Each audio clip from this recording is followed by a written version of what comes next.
મંદ બુદ્ધિ, અસ્થિર મગજ આવા ભાઈઓ અને બહેનોનો આશરો, અને આ આશરો એટલે માનવ પરિવાર ટ્રસ્ટ. મિત્રો, તમે જે એક એક ચહેરા જોઈ રહ્યા છો, આજે 10 જેટલા લોકોનું સોમનાથ નજીકથી માનવ પરિવાર ટ્રસ્ટ દ્વારા આ લોકોને રેસ્ક્યુ કરવામાં આવ્યા છે. આ એવા લોકો છે કે રસ્તે રઝળતા, ભટકતા, ઋતુઓથી પીડાતા, ઘર પરિવાર વિહોણા અને માનસિક પ્રકારે અસ્થિર હોય આવા લોકોને માનવ પરિવાર ટ્રસ્ટ આશરો આપી રહ્યો છે. મિત્રો, વિચારો કે આવા પીડિત જીવ જો રોડ રસ્તા ઉપર હેરાન થતા હોય તો આનું કોણ? અને આ લોકોના આવા કપરા સમયમાં માનવ પરિવાર ટ્રસ્ટ આશરો પ્રદાન કરે.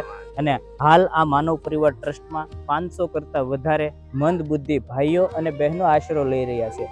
માનવ પરિવાર ટ્રસ્ટમાં આ સંખ્યા રોજે રોજ વધતી જાય છે. જે રીતે સંખ્યા વધતી જાય એ જ રીતે ઘણી બધી વસ્તુની જરૂરિયાત વધતી જાય, જેમ કે રાશન, કપડાં, કરિયાણું, ઘણા બધા મેન્ટેનન્સ ખર્ચ, અને જે રીતે સંખ્યા વધે એ જ રીતે માનવ પરિવાર ટ્રસ્ટમાં બાંધકામ પણ વધી રહ્યું છે. માનવ પરિવાર ટ્રસ્ટની વધારે કોઈ પણ માહિતી માટે ડિસ્પ્લે પર આપેલા નંબર પર સંપર્ક કરો.